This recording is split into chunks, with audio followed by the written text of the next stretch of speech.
Hello, world, and welcome back to Roto World's DFS Buildings Block Show. Week 7 already, if you can believe that. As always, I'm your host, John Daigle, joined by none other than friend in life, Hayden Winks. Hayden, how's it going? How did week 6 go for you? What's new? Week 6, I almost had it. I had a bunch of Matt Ryan, Julio Jones, Justin Jefferson, Pittsburgh's defense, and Trey Burton at the tight end spots, and I didn't win any GPP, so I was basically one or two pieces off of all of those lineups, but I feel like the process is getting good. And I think we led a couple of people, a couple of our viewers to some nice wins. So that's good to hear. Yeah, we talked about it last week, just about leverage in general. We'll talk about it again. But last week, the big discussion point was Irv Smith, stone minimum. How do you differentiate from the field? And that is always looking around that price point, particularly at these onesie positions like quarterback and tight end, and then finding the lesser roster player with a similar production floor and ceiling. And that was Trey Burton, who, especially once Mo Alley Cox got ruled out on Friday, of course, we didn't know he was going to rush from the Wildcat a touchdown inside the 5-yard line. But hey, rather be lucky than right? So yeah, it worked out for us. Well, the other leverage play was getting off of Calvin Ridley for Julio Jones, who's basically price tag. We know the ceilings are both sky high, and we knew that Calvin Ridley's probably going to have 15-20% more ownership than Julio. So I think that if you played Julio Jones, your process was right. The week prior, you also discussed, I was on the under, so I avoided it, but did admit to your theory that playing the Chiefs stack against the Raiders was the way to go to get off Clyde Edwards-Helaire, whereas I went Edwards-Helaire. We know how that went since he hasn't scored a touchdown since his junior high days. So but that took down a tournament. We actually won't be alone today, by the way. We're waiting on a guest, but we can continue talking about the slate until that point. Another discussion here would be last week's chaos, I guess, in the slate, because I was actually on, we got the leverage right? Once again, we're starting with the leverage discussion because I had DeAndre Swift, just because what you had mentioned last week on the show and potentially a rookie being more involved off the bye week, but also it was a way to get off Stafford in the passing game. If I wasn't going to play that, who were going to be heavily rostered, then of course I wanted just another way to have exposure that would then get leverage or an edge over the rest of the field who had Stafford. And so that was DeAndre Swift, especially after Adrian Peterson's injury and MRI on Saturday night.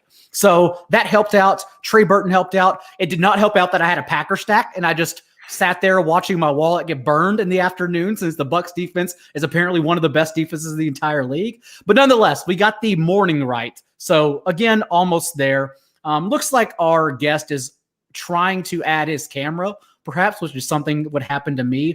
But nevertheless, we can go ahead and get started here, and then he can jump in middle of the way. Again, we'll continue taking questions throughout the show. And we will not be, it's only the main slate for both DraftKings and FanDuel as we also build a optimized tournament lineup at some point here. And I'm going to go ahead and add him right now and see if that's working for him. Do we have you, Matthew Friedman? Yeah, I mean, I think I'm here. I think you're here. Something is going wrong with my computer. By the way, massive apologies for the delay. Highly unprofessional, which is pretty standard. Let's be honest. But anyway, it's good. It's good to be here finally and talking about this slate. Which this slate is a real kick in the crotch.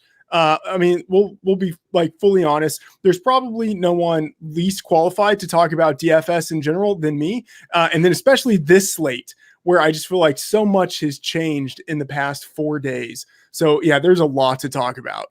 Matthew Friedman, of course, ladies and gentlemen, of Fantasy Labs and the Action Network, editor-in-chief, as well as you're still writing NFL previews for the slates, right? I do the positional. Not to put you on the spot. I'm sorry. No. I do the positional breakdowns for quarterback, running back, wide receiver, tight end. Do the wide receiver, cornerback matchups piece. Do a trends piece early in the week, but I don't do any of the betting previews anymore because, frankly, I just didn't want to take the time to do them. It wasn't worth it. Also, more importantly, you still host the Fantasy Flex on the Action Network NFL podcast, which I am a weekly listener of. So good job on that. Good job to me for listening. But anyways, let's get into the slate because there's so much to unpack. Again, thank you for joining us. But as always, we will continue taking the questions, main slate only. So we're knocking out the Sunday night game. Well, I guess in this case, we are not knocking out the Sunday night game, another pivot and change up for this week, but we are knocking out the Monday night game, thankfully, and we won't be doing start sits. And I love saying that line because it's the happiest moment of my entire week. So with that being said, Freeman, I'm going to let you start since you were the one who was unprofessional. Tell us the decision point you've been running into when building lineups this week. Well, let's talk about this Sunday night game because it's the first time in I think maybe like 4 years where we've had the Sunday night hammer, right? So it's this weird situation where thinking about, for tournaments, especially because it's such a great matchup, do you want to wait and stack that game? Of course, that I think there's going to be more ownership on that game than we normally would see in a normal situation like this that we haven't seen in like 4 years. But, because it's a great matchup, people are going to want to sweat that Sunday night football game. And so what do you do with Wilson? What do you do with Kyler? And then, of course, the wide receivers, you have Hopkins, Metcalf, and Lockett in that game. Like all three of those guys could conceivably finish in the top 6 in the slate within scoring. So a lot of questions there, both in terms of tournaments, how you attack Sunday night football, and then also just in terms of cash. Wilson and Kyler, they might be the two highest projected quarterbacks on the slate, just in terms of overall fantasy points. Do you want to go with guys in that Sunday night game waiting so long, knowing that most people don't make pivots in cash, based on how their matchups go, but some people do, but knowing that if you go with some players in that Sunday night football game, you're giving yourself no outs afterwards. So really what to do with the Sunday night football players, I think that's the big question for me on the slate. I will go first because I have a very bad opinion on that game, and I lean strongly the under, actually. Having said that, for tournaments, I think the way to approach it, because I'm still not sure Friday, all this news coming out, if I'm going to avoid it entirely. I would have Lockett over Metcalf if I'm playing it, because I think that's the better matchup and the better tournament exposure, assuming he's going to be lower rostered, since Metcalf is fresh off a 36% or 37% target share season high game.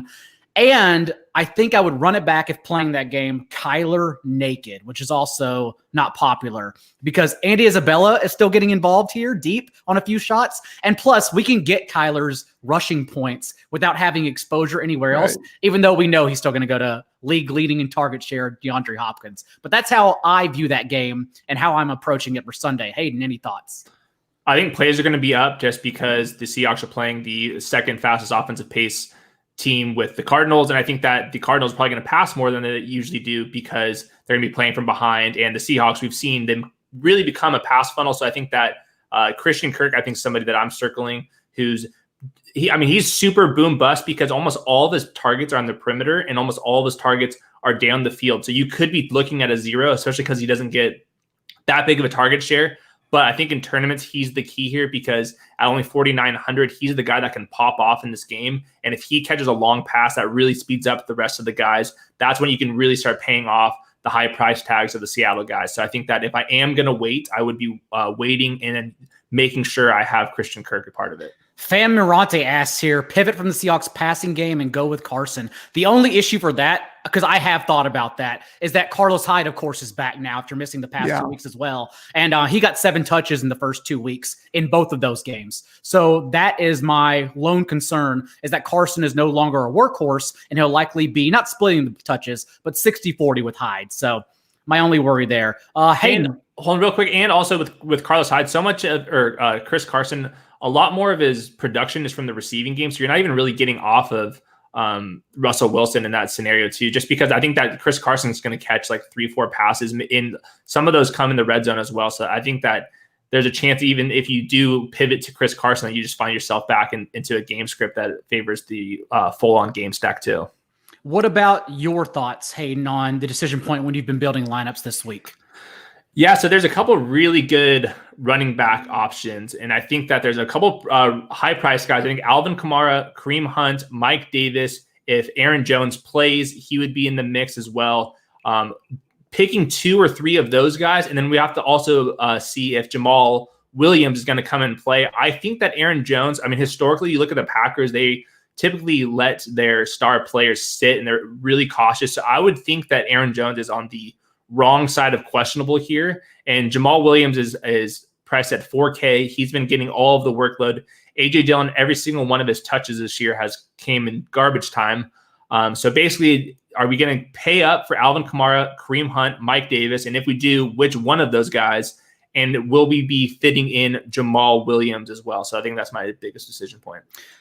You can take it from here, Friedman, because that actually was a question, because the cheap running backs right now would be Jamal Williams if Aaron Jones is out. And for whatever it's worth, Rob Demoski, who's a very locked-in ESPN Packers reporter, did say that since the Packers training staff is pretty diligent, Rob Demoski also, the way, coined the best term ever, DVOA, dorks overvalue analytics. But he did say the training staff, very diligent, and so he's actually worried that they'll sit Jones in this situation.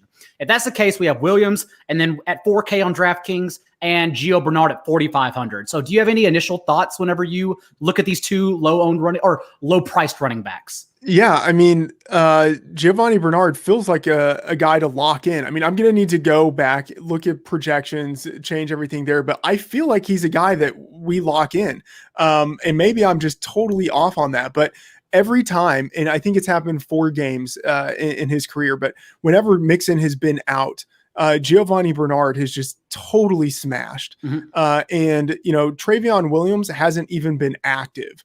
Like, he's not even a guy that's on the radar. And so maybe they give him some work. You have to think they're not going to give 100% of it to Giovanni Bernard, but like, how much are they really going to give to a guy who's just coming in off of the practice squad, essentially? And when they've been comfortable enough going with just 2 running backs in the first place with Mixon and Gio, I think Bernard is going to have a pretty big opportunity here. And at 4,500 on DraftKings, I mean, that's fantastic value that you normally don't get created this late in the week.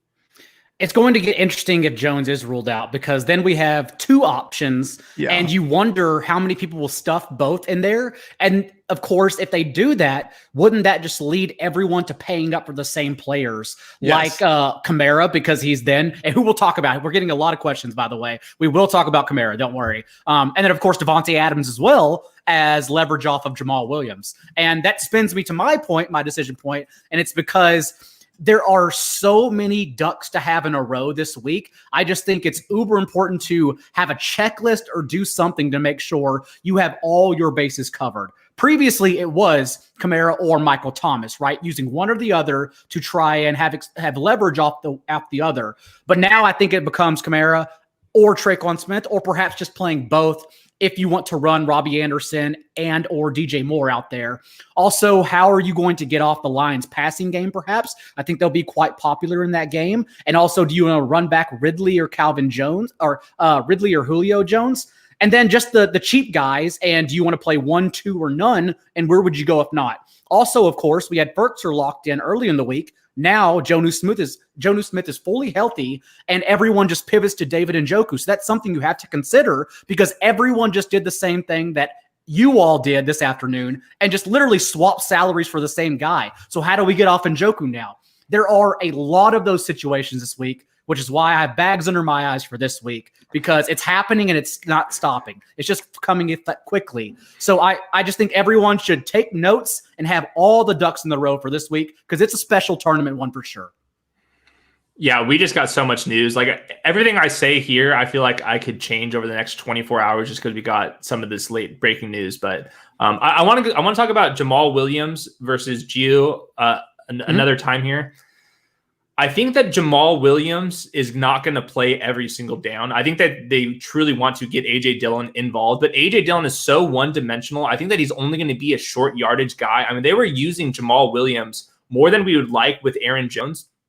And the team totals between Gio and Jamal Williams are totally different. The Packers are projected for the most points this week, and the Bengals are around like 20th on the slate. So I think I'm going to lean towards Jamal Williams, especially if that gets me some leverage off of Devontae Adams or Aaron Rodgers, who I'm guessing are going to be more owned than Joe Burrow, T. Higgins, and Tyler Boyd. So I think that if I'm only going to pick one of the two, I'm currently leaning Jamal Williams, but we'll see if we get any beat writer speculation.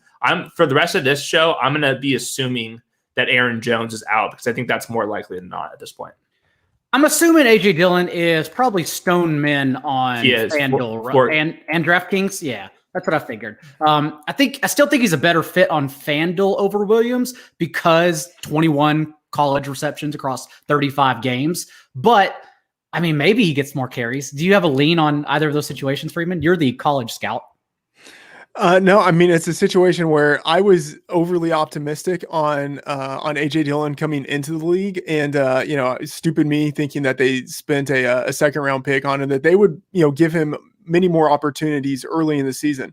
But given how they've used Aaron Jones and then Jamal Williams at this point, and then as mentioned, the one-dimensionality of AJ Dillon, I think Jamal Williams really will get a chance to play, sort of like that Aaron Jones role plus, like he will be the receiver and then also get a chunk of the rushing workload. And AJ Dillon will be there as I'd say, between the tackles, short yardage grinder. Maybe he gets some of those touchdowns, which, at that point that can diminish the attractiveness of Jamal Williams. So that's something to keep in mind. Like I feel if Bernard is in there, he's getting the goal line work. Like he's getting the passing work. He's getting a lot of it. With Williams, I think he has the potential to go off, but part of me would just be a little bit scared to where if they are deciding to use AJ Dillon, the optimal way to use him would be short yardage. And I think that might include goal line. That makes a lot of sense. Agree.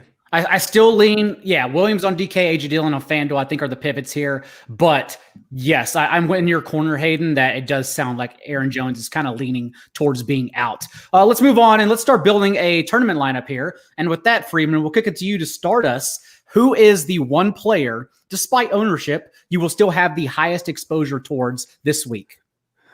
I mean, so when you sent this question over earlier in the day, I was thinking either Alvin Kamara or Kareem Hunt. Mm-hmm. Like I want one of those guys for sure. And earlier I was thinking Kareem Hunt, but at this point now but he's going to be so chalky, but I feel Alvin Kamara, with no Michael Thomas, no Emmanuel Sanders.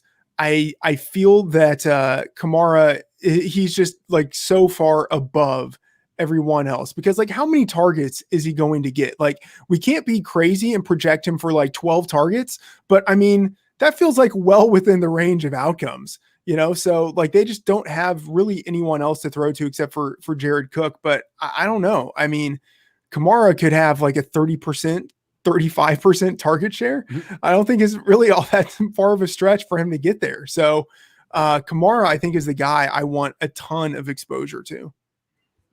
He would have been my pick. I think that he easily projects for the most points on the slate, probably like 3 or 4 points without Michael Thomas. And it's going to be hard to fade him. So like maybe you have to get different in tournaments, just if you're trying to maybe get some of the minimum price guys or maybe mid-tier guys and higher price receivers to get off of the chalk.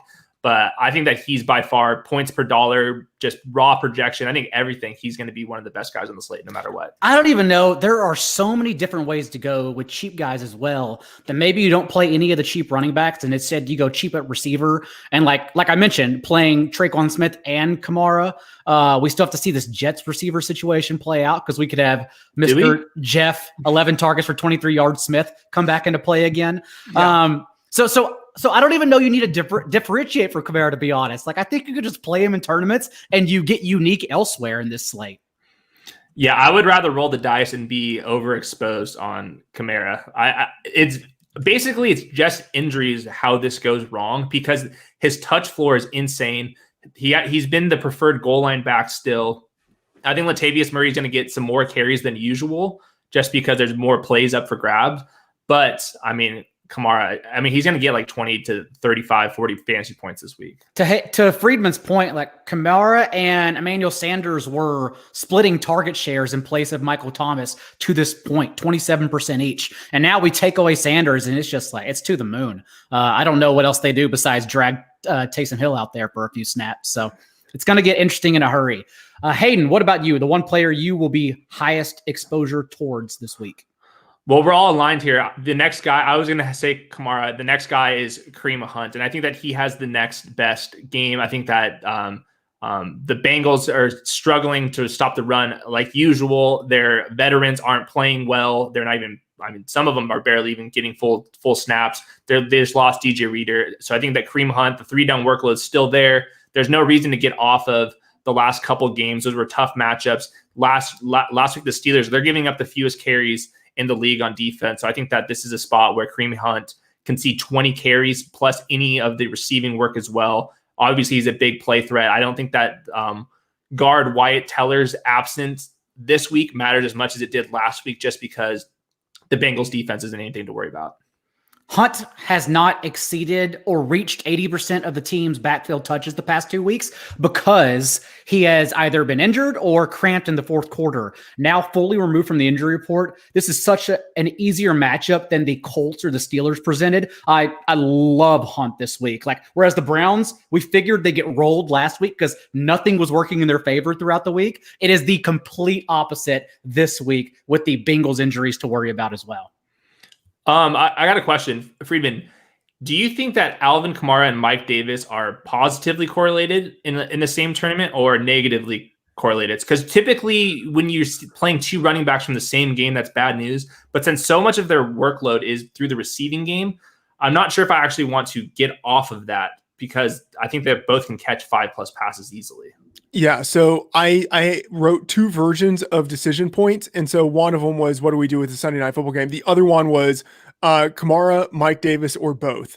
And so I have that exact same question.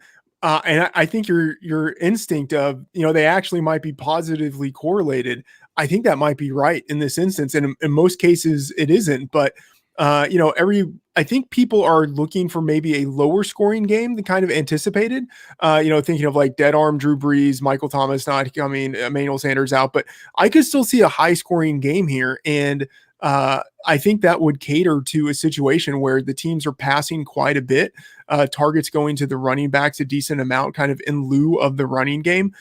So I could see it. And I think people would maybe be off of them just because they are both a little more expensive, and they kind of fear that idea that's just kind of, been burned into us, for the past half decade of negative correlation between 2 running backs in the same game. So if you pay up and then go with these 2 running backs in the same game, it actually might be a kind of weird way of creating lineups that would be much likelier to be unique than you would expect, given the chalkiness we think we will get out of these 2 players.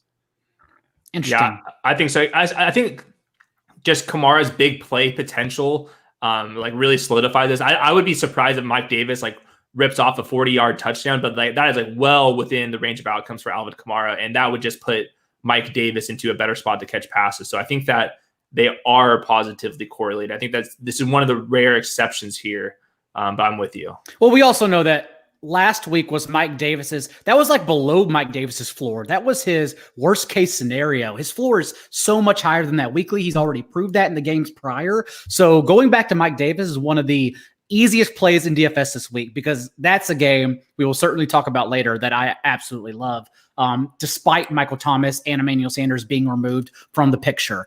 We're going to keep paying up here because one of my highest exposures. Actually, you know what? Screw that. Let's go ahead and we're going to just lock in Gio Bernard here. Let's just assume for one moment that we won't get Jamal Williams, and Gio Bernard is the only cheapo running back, and we are forced to play him just because I would like to see what happens whenever we optimize Kamara, Kareem Hunt, and Bernard. So let's do this together.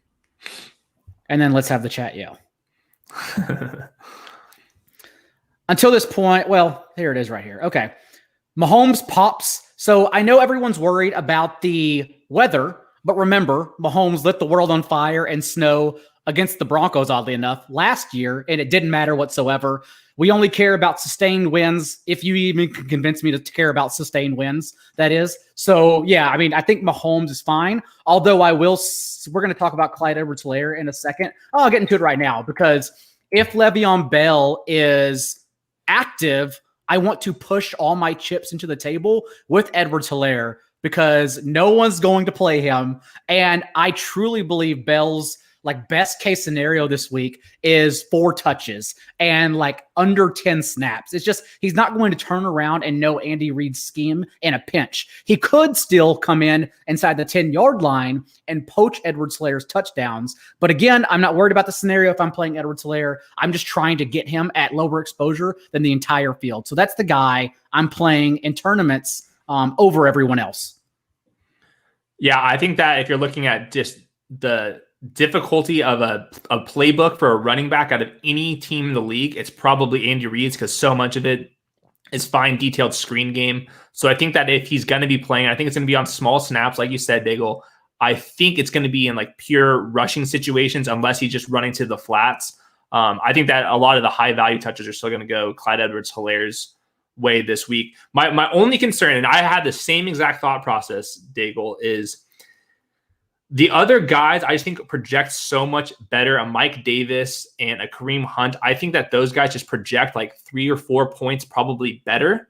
Mm-hmm. And I'm wondering if it's even worth it to dip down unless the ownership is just like completely different. So I think that's something to monitor. And we also have to see if people are going to be playing Kareem Hunt or Patrick Mahomes, because Clyde Edwards-Helaire, I think even though he's failed a couple times, he's been a great person to pivot off of, because you're getting off of all of the Kansas City receiving exposures. And I think, I'm not sure if people are going to be scared of the snow where Patrick Mahomes actually comes in at like sub 10%. Freeman, what are your thoughts on the Chiefs offense?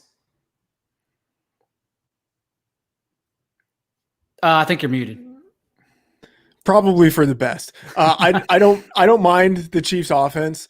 Mahomes, it was a weird situation last year where he actually had the injury in his first game against Denver last year. And then second game did pretty well. I don't honestly think that there's anything all that great about this Vic Fangio defense.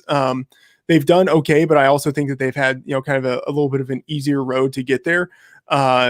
So I think it's going to be pretty much a situation where it's Patrick Mahomes as usual, going against, I'd say an average at best defense. So I can certainly see a reason for going with Mahomes here. And I think because we have, it's a pretty stacked slate in general. Just like you look at Josh Allen, Deshaun Watson, Wilson, Kyler, and then Mahomes, I think all of those guys are going to have pretty even, like spread out ownership.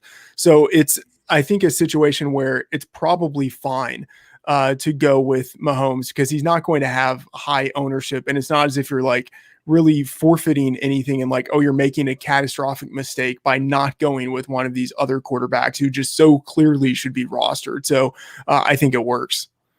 That makes sense. So it had offered me, the optimizer, some other cheap options, but I went ahead and took them out. I plugged in Traquan Smith instead and kept Gio around to see what happened. And basically it got off of Mahomes, but still played Tyreek and Kelsey. So apparently it likes the Chiefs offense a lot. And then also brought it back with Burrow and Boyd as the stack opposite Bernard.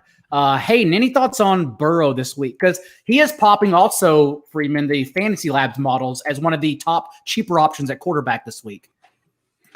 Yeah, I like the call. The one thing is I'm not sure if he has the true ceilings, like Friedman just said, with all of the super high upside quarterbacks on the slate. But I think that he would probably be my favorite minimum or near minimum priced quarterback this week.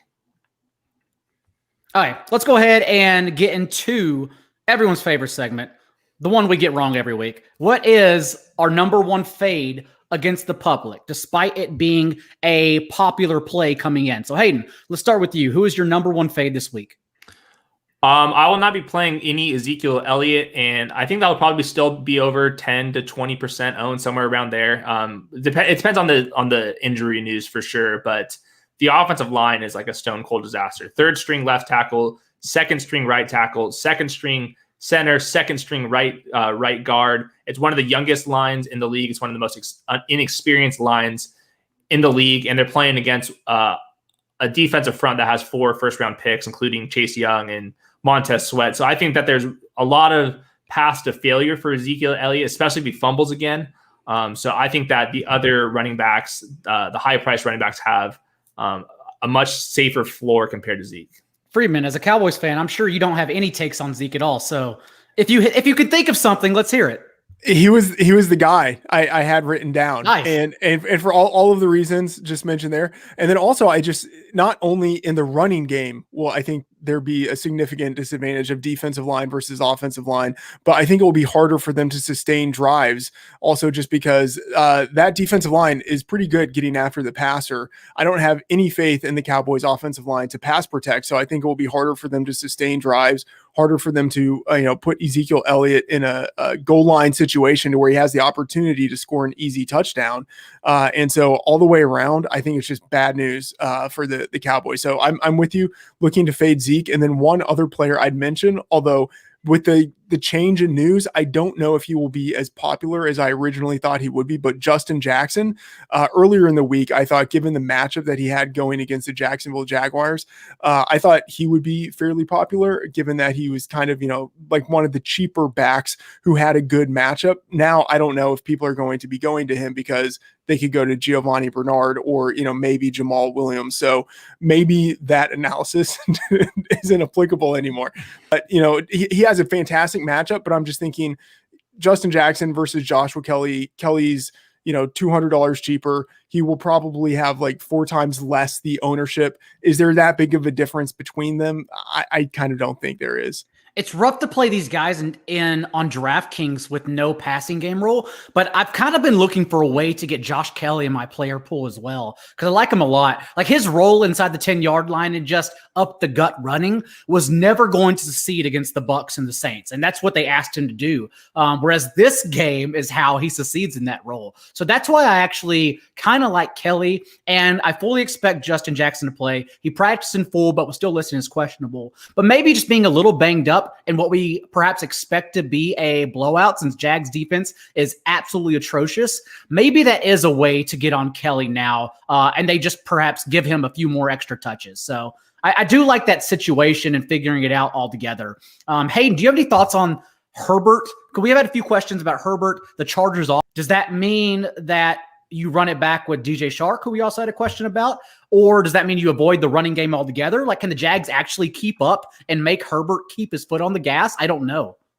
Well, one of our segments is favorite stacks of the week. And my favorite stack of the week would be Justin Herbert, throwing Mike Williams at under 5,000. We'll go with Keenan Allen with the pure volume, and also Hunter Henry as one of the only tight ends I think you can actually project for like 5+ targets every single week. And I think that Justin Herbert has shown the upside because his arm is just incredible. He's athletic. Of course, the Jaguars defense is horrendous. And I think that there is a pure, perfect bring back option, and that is DJ Chark, who over the last 4 weeks is averaging the most air yards. He had almost 200 air yards last week. He just didn't come down with them, but he's the type of player that speeds up the game when he does go off because he can rip off a 35-yard touchdown. He can average like 20 yards per catch in a single week. So I think that we've seen the Jaguars, they're like 4th in pass attempts this year. So I think that DJ Chark has plenty of upside, and he can speed the game up when we see Justin Herbert's ceiling, especially when he has a fully healthy receiving group. And because their offensive line is so bad, at least the Jaguars don't have a fierce pass rush too. So you run it back with Shark? Is that what you're saying? Definitely. Interesting. Friedman, thoughts? Yeah, I mean, I like the Mike Williams call. We've seen earlier in Herbert's, first and second game, there wasn't really the strong connection with Mike Williams. And then, Williams was injured, and we saw Justin Herbert throwing long touchdowns to guys whose names we can't pronounce or remember. And it was just so devastating because you're thinking like, that should be Mike Williams. And then we saw the potential that he has with Justin Herbert at quarterback last week. I'm curious to see how it will work when you add Keenan Allen back into that. Do we still see Mike Williams get enough targets to be able to capitalize? Is he getting the targets down the field in the end zone? I think there's a lot of potential there. I would prefer either Keenan Allen or Mike Williams, but I mean, you can't rule out a blow up scenario where Herbert goes off, because it looks like he really does have that kind of potential. And I think Allen and Williams are the kind of guys who, if everything goes right, those two guys could have just massive production together. Off topic, but my favorite moment of Herbert's career is still the Monday night broadcast booth against the Saints making fun of air yards. And then in one throw, Herbert flips the field, but only because Michael Bagley missed the kicks did the Chargers lose that game. Still my favorite moment of Herbert's career. Hayden, though, you led us off. So rather than finishing up with stacks, let's quickly backtrack and discuss our favorite large entry tournament player. So who were you thinking for these big tournaments? Like, it'd be $3, maybe it's the slant, whatever the case, well over 5,000 entries, the tournaments people love to play, that you think could get an edge over the field. I have to say one last thing going back to the Chargers. I think this is really important. The Chargers are dead last in neutral pass rate, so they're running the ball a ton. It can only go up from there. I mean, if you're looking at this Chargers offense, like you can't watch this offense and say, yes, we need to only pass the ball on 42% of our neutral scripted plays. So I think that there's some ceiling here that's not being accounted for if the Chargers start to actually figure things out. Of course, assuming rational coaching is a good way to lose some money. But going back to the dart throws, I have a couple names written down. I think my favorite is Marquez Valdes-Scantling. He's at 4,100. Like we said earlier, the Packers have the highest projected points of the week. He has like an 18 average depth of target. So if he is going to come down with the ball, it's going to be a deep pass down the field.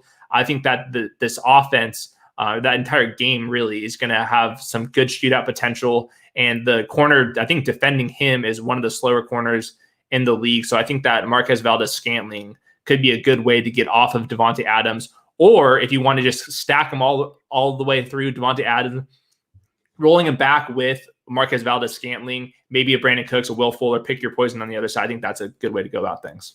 That's who I actually had last week, was Valdes-Scantling with Aaron Jones and Aaron Rodgers. Of course, that we're playing the Bucks, so who's the donkey there? And they're playing the Texans this week, which is completely opposite. And I don't have a lean on that over, actually, but I can never, even if it reaches 60, I could never imagine betting under in that matchup. Like that one could have actual fireworks. Friedman, what about your large entry tournament player? Okay, so I just want to say I love the MVS call. MVS last week was lining up a little more in the slot than he normally does. So, whether he's there or on the outside, I think we're going to see Bradley Roby shadow Devontae Adams. So that means in the slot, he'll be going against Eric Murray. And then on the outside, he'll be going against Vernon Hargraves III. Either way, great matchup for him. And he's number 8 in per game air yards and yards after the catch combined. So, he's getting targeted down the field. He only needs a couple targets against, 2 cornerbacks who aren't that good to be able to get some touchdowns. So I like him quite a bit. One guy I'm looking at, he's not like that far below the radar, but I think he's going to be severely under-owned relative to his upside, and that's Terry McLaurin. I think he will probably have less than 10% ownership.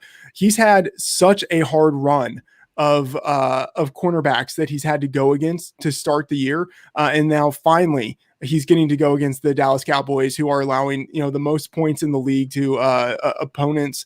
And just whoever he's going against, whether it's Darryl Worley, who's out there, or it's Anthony Brown, whoever it is, it doesn't matter. He's going to overmatch them. So anything less than 10% ownership, I think, is just far too low for a guy who is incredibly talented and one of the best receivers in the league, I think, already. And we just haven't seen it, in part because of the quarterback issues, but then also just the murderer's row of cornerbacks he's had to go against to start the year. Isaiah Wright was averaging nearly 4 targets per game the last 3 games too. I know it's a name no one hears about, but he was literally their second receiver. And so if you take that off the field because he's already been ruled out, as well as Antonio Gandy-Golden being ruled out, then there's even more opportunity in this offense for McLaurin. McLaurin was already in my cash game pool, but he's someone I've been very scared about entering without tournaments in. It just seems like someone that will sink you the moment lineups lock and you're thinking, why the hell didn't I have McLaurin in every single tournament lineup? So I'm with you there on going overweight on the field for sure. Mine is in a similar position. I am going Stephon Diggs because I don't know how I'm fitting in Josh Allen into my tournament lineups just yet. I would love to, especially with defensive injuries like Matt Milano and Tre'Davious White. I know it's against the Jets offense, but if Jamison Crowder's cleared, that's at least the one person we can be confident in weekly if he's on the field for the Jets. And then we run him out there to do what he does, and then you run it back with Josh Allen, Stephon Diggs, perhaps Gabriel Davis as well. But no matter what, as long as you have Diggs, you have the number one receiver in that offense without John Brown. And that won't change no matter what. At least 7 targets in his last 3 games with John Brown in and out of the lineup, as well as 13 just a couple weeks ago. So, yeah, Stephon Diggs is someone I just want exposure to the Bills offense against the Jets defense, especially if everyone thinks the past 2 weeks were actually like consistent with Josh Allen moving forward, because that's not going to be the case at all. I love it. Absolutely agree. I think Diggs might be, I don't want to say he's the top wide receiver on the slate because that would just seem ridiculous, but I feel like he's top 3. Yeah, I think I'm going to have him inside my top 5 rankings on the week, just season long, whatever rankings. I think that with John Brown being out, that opens up so much for him. I have a question, just kind of big picture. Can Josh Allen win a GPP? Can Stephon Diggs in a stack with Josh Allen? Could they do it if the Jets score 14 points? Like if there is a complete blowout situation, is there enough? And do you have to run it back with a Jameson Crowder or a Brashad Perriman or whoever you want? In these type of scenarios, I always get stuck. Like I want to play Josh Allen. I want to play Steph Diggs, but can the game get crazy enough where they actually come up number one in like a $25,000 entry or 25,000 entry tournament? Why it works for tournaments is because, and that's why I love him. I just don't know where I fit him in, since he is the second highest priced quarterback on the slate, I believe. On DraftKings, maybe the highest, second highest. Yeah. But that's why he's a great tournament play, because everyone's asking the same question. And so maybe it doesn't work out, but the person that takes on that risk, maybe it backfires, but if you take on that risk, then you would likely be the one who could take down a tournament. So that's why I just like accepting the question and accepting the floor of it and just rolling them out there together. Daigle, would you be rolling out Jameson Crowder? Let's assuming he's healthy. It would be Jameson Crowder. It would be Crowder. It'd be Crowder, yeah. Would you force him in? Like, would that be if Josh Allen and Steph Diggs line up, then you must have Jameson Crowder or Brashad Perriman or whoever it is? Yes. So I would go Crowder. If Crowder's ruled out, I would go Perriman. Because at least Perryman's targets are volatile, which is what we want in tournaments. They don't have to be good, but even a 40-yard touchdown is all you're asking for at his salary, especially if everyone's teetering towards Traquan Smith and Gabriel Davis as the low-end wide receivers. They're not looking at Perriman at all. So those are my 2 guys for the Jets I would definitely run it back with. Because remember, this Bills defense is terrible. Like, they're not good at all. That's why I was like, any other team, it would be running it back with a tight end. But Adam Gase hates Chris Herndon, so I can't possibly play Herndon. Otherwise, I would absolutely be running back with a tight end in this spot. Is there, it's just assumed Jameson Crowder is out. Is there any possibility of going with Braxton Berrios? I hate to say that, but like he could get the targets. We saw him in the 2 games that Crowder was out actually be a pretty viable alternative in the slot. That's actually not a bad idea, because the only time he has had production was because of his chemistry with Sam Darnold. And we know Sam Darnold, they're listing him as questionable, but that's a lie. Sam Darnold's going to play. So that's actually a really sharp pivot. He's going to come in less than 1% owned. Yeah, exactly. He'll be cheap, and he will provide unique abilities in what he gives the lineup. So I don't know. I will be a little bit interested in what happens if Crowder is out. I'm going to write that one down, actually, just because I want to see, because if more people get on Traquan Smith and this fallout with these dominoes happens in the Jets' favor, then I would want to get off Traquan Smith at a similar price anyways, because he'll be overshadowed by Smith's ownership. So yeah, that's actually a really good point. Braxton Berrios in his game without Jameson Crowder and with Sam Darnold had like 14 expected fantasy points. So of course you can't expect them to always live up to the model's expectations, but he was getting like wide receiver 3 level usage in that scenario. Interesting. Freeman, before we get out of here, let's go ahead and talk some stacks. Hayden already mentioned the Chargers and running it back with a Permar favorite, who is a weekly listener, DJ Shark. What about your stack? Even if it's like a popular one, but you have a unique way to spin it, what do you have for us? All right, so I talked about Terry McLaurin as a guy I want exposure to. So, I mean, hey, Kyle Allen, he's going to be, I think, pretty unpopular, but he's going against the Cowboys defense that's horrible. So, like, if there's ever a time to go with a guy who's going to have like 1% ownership, maybe, I mean, I feel like it's against the Dallas Cowboys. And then I feel like you could run it back with almost any wide receiver you want, because even though I'm not expecting great things from that offense as a whole, I do see the possibility for whether it's Gallup or Amari, someone to be able to get 100 yards and a touchdown. Like, I think that could happen for one of those receivers. I mean, CeeDee Lamb, Schultz, whoever. So, but the idea of going Kyle Allen and Terry McLaurin, I think you give yourself a really good chance of having a unique lineup with just those two. And Allen, as one of the cheapest quarterbacks on the slate, also gives you the salary flexibility to be able to cram in a lot of high asset, running backs, wide receivers, wherever it is that you want to go. So I like Kyle Allen much more than I would kind of want to admit, but a lot of it is just the circumstances. For me, I don't know about Allen per se, but I would also want to look at Antonio Gibson with Allen or without as a way off of McLaurin as well. That's what I've been thinking as well, is like leverage off of McLaurin depending on what his ownership looks like Saturday night.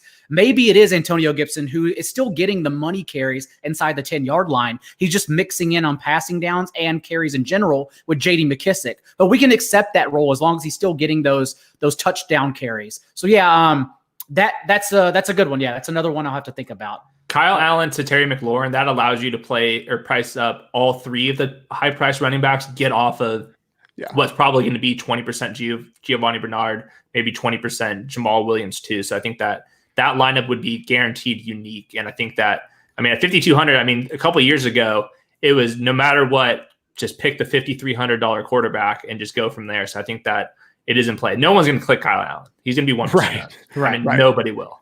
Yeah. And getting Dalton Schultz in that run back, who is the only receiver I trust right now for the Cowboys, since they have no choice but to dump it off shallow to him. Getting him would also get you off these cheapy tight ends everyone's going to be talking about, like O'Shaughnessy and David Njoku, Harrison Bryant, perhaps Ferkser. The list goes on and on and on. So I like that as well, because just like Burton last week, he's priced up just enough where no one's looking in that area whatsoever. They're all going underneath him. So that's a good point. My stack, I don't know. I'm still trying to figure out if Teddy Bridgewater has it in him in this matchup to match someone like Josh Allen or perhaps the top quarterbacks on this slate. But I love double stacking Bridgewater with DJ Moore and Robbie Anderson and running it back with Kamara, because it's a unique way to get exposure towards that game indoors and what I still think will be a high scoring affair. And I've done a roller coaster today because Thomas and Manuel Sanders got ruled out. I got down on the game. But then I realized I don't think it matters that much. I still think the Saints pull their own weight in this matchup, which still makes it, in my opinion, an over total. And so I still want exposure to this game as a whole. Remember, the Saints defense, the secondary has been atrocious. And everyone says Lattimore, it's because he was out. First of all, Lattimore has allowed 15 catches on 19 targets this year. He's been bad in himself. Second of all, he was in 3 of those 4 games. They've been bulldozed. And in those games, both Justin Herbert, of course, flipped the field for 4 touchdowns, and Aaron Rodgers and Derek Carr went over 8 yards per attempt in both matchups. So I love targeting the Saints secondary. I love the Panthers offense in general, and that is another unique way to still have exposure to Kamara. I like it. And as you said, Lattimore, he's been bad. He's like pacing to allow, I think, like over 1,000 yards receiving just against him. It's so bad. And we saw him be inconsistent last year too. So I don't think this is just sort of like a beginning of the year thing, like minus, like a decent chunk of games, but nonetheless, like a constrained chunk of games in the middle of last season. Like, he's been bad for like the last like year and a half ish. So I don't know. I don't have a lot of hope for him at this point. And so that leads to the idea of whether it's Robbie Anderson or DJ Moore going against him on any given snap, that wide receiver would have the chance to win. And they're not even bothering to use Lattimore in shadow coverage anymore. Like, they're not even trying to pretend that he's a shutdown corner. They're like, you know what, just stay on your side of the field. So, I think it gives credence to the idea that both of those guys could go off in a game. That my only concern literally is I'm going to have a come to God moment on Saturday and just ask, literally, can Bridgewater match Kyler, Russ, all these guys? I don't know just yet, but that's still like the intuition is burning for that game. And so far, I'm still going to follow it. I think if you are going to do it, I think DJ Moore is the key because he has the highest average depth of target on the team. He's seeing all of the deep targets. So my one concern with this game is if it's low A dot versus low A dot, I think the clock could be really going off of every single Mike Davis and Alvin Kamara dump off. So I think that you're going to need the big play threats in this game. So maybe that's Traquan Smith winning downfield. I think for sure on the Panthers side, that would be DJ Moore. So if you're going to do it, you have to keep him in. Before we get out of here, let's also talk about this game because it is an important one on the slate. There's a lot of players people want to play on it. So the Titans and Steelers, something I've already convinced Silva to bet the over on. We both leaning on that side. However, I kind of don't like it for DFS, oddly enough, just because there are a lot of ways to go. At first, I came around to Jonnu Smith being completely healthy and everyone being off of him. But then with A.J. Brown returning to practice and Corey Davis back and Adam Humphries, this is the first time this Titans offense has everyone this year. And as we saw last year, A.J. Brown can still succeed in that role, but they aren't featuring him really. They go to whoever is open in their play action crossing routes, and that's it. So I don't know really what to do here, except, in my opinion, and I want to get your spin on this, Hayden, I'm avoiding Derrick Henry this week. I will have 0 Derrick Henry, I think.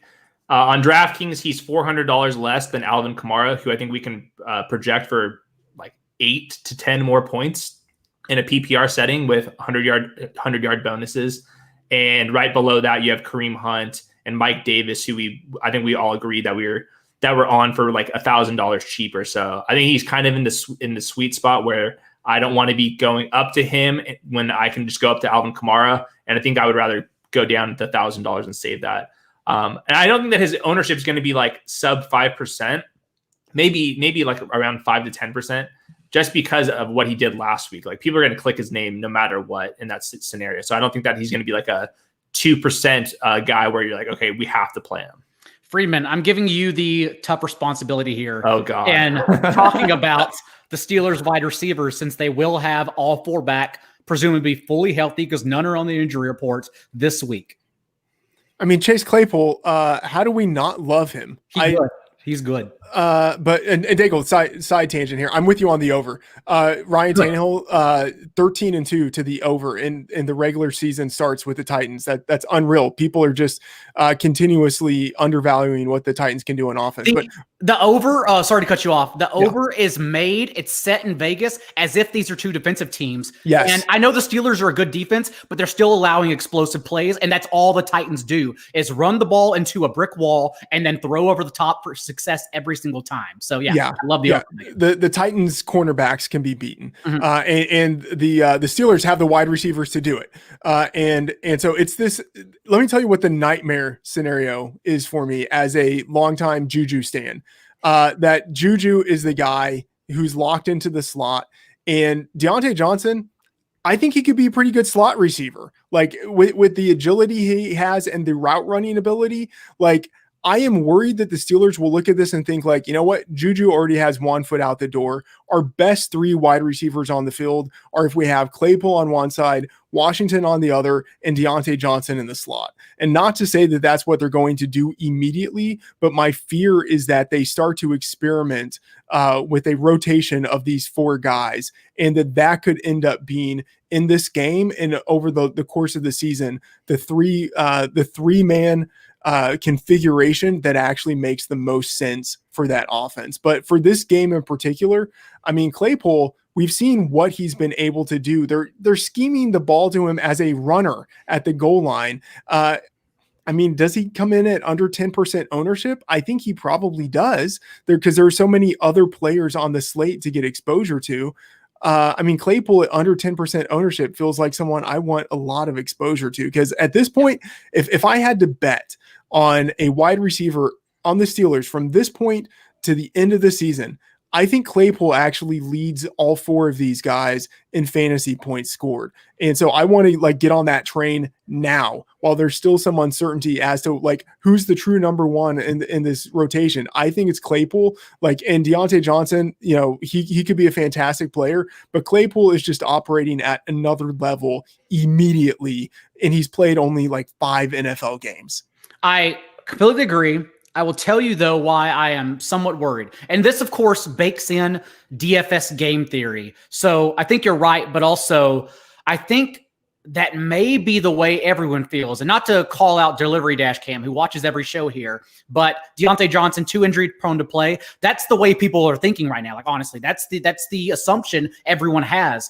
And I still think Deontay Johnson leads this team in targets. Chase Claypool doesn't have more than 4 targets in a single game this year. He doesn't have an end zone target on the year. He's scoring because they are manufacturing touches, which is why also he can produce in DFS. So it's sort of a double-edged sword where I worry about the volume personally, but he can still get there because he's that damn good.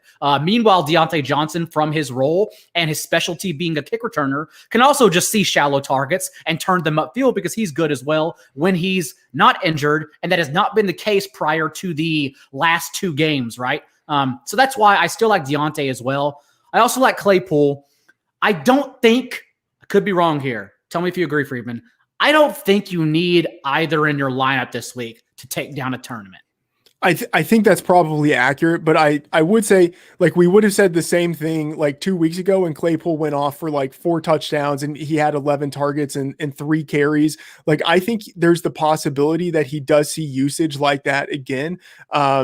Whether maybe they're just kind of easing Deontay Johnson back into the game, or whether it's just he's going against Malcolm Butler and he's just so dominant against Butler that they're like, you know what, like, let's just give him the ball as much as we can because he can beat the guy that he's going against. So I think you're probably right that we don't need Claypool, but like, I have to think of what are the odds that in this matchup Claypool actually ends up having like a week altering performance. I think it's probably going to be greater than his ownership. So I want to be a little more overweight in that regard. Hayden. From the eye test, I think that Chase Claypool is easily the best receiver on the Steelers. And I think that Deontay Johnson's actually a worse player than Juju Smith-Schuster. I don't think Deontay's that good. That's like, I think that's like a kind of a contrarian take. I don't see an athletic player. I see an undersized player. I see a historically inefficient player. I know last year there's quarterback issues, but even this year on a per target basis, he hasn't been very efficient. I know that targets are the true barometer if a player is good or not, and he was getting those earlier in the year. I just don't see a difference maker, and I think that there could be a rotation here. And my last note is the Steelers are 25th in pass attempts per game. You got to remember, this is not the pass-heavy team that we saw from the previous Big Ben years. They're getting the ball to James Conner.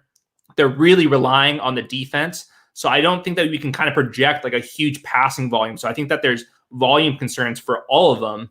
And I think that if I'm going to bet on one, it would just be Chase Claypool, just because he's so dominant. But I mean, all of them are priced well. Like I'm saying this, and then Deontay Johnson's priced at 4,200. Mm-hmm. So like there's not like, you're not really risking that much because he's so cheap. So I don't want to talk anybody out of these guys, but I think just from an eye test perspective, my bet is Chase Claypool being way better than Deontay Johnson.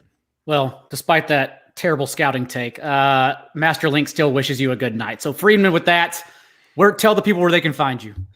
Yeah, so you can check out my content at Fantasy Labs. You can follow me on Twitter at Matt F. The Oracle. I do daily AMAs. I don't know why I do it. I need people asking me questions. Won't catch me in those streets, so that's fine. Yeah. So I do that every day. Man of the people, got to give them what they want. And follow all the content at Fantasy Labs and Action Network. And then also I should give a quick plug for the Action Network app where you can track all of your bets for free. And then you can see what other people are betting and, kind of track their records and stuff like that. You can track sides, totals, player props, especially. I think that's lots of fun. So be sure to check that out. I listen to the Action Network pod and suggest others do as well. Hayden, tell the people what you have this week. After the show, I got blurbs, and I'm going to be going through every single injury report, going through offensive line injuries, defensive injuries. I think that there's still room to really grind those out for a little edge, and I'll be blurbing those up. And then also afterwards, go straight to the blueprint column. I'm going to have more analysis there, what it means for DFS. So fantasy blueprint, and I'm on Twitter at Hayden Winks. On Twitter at NotJDaigle. We will be back on Sunday morning for those wonderful start-sit questions that Friedman likes to answer all the time on his Twitter, an hour before kickoff. Until then, subscribe to the Roto World podcast, rate, review, and subscribe again. But until Sunday morning, thank you everyone for joining. We'll see you next week.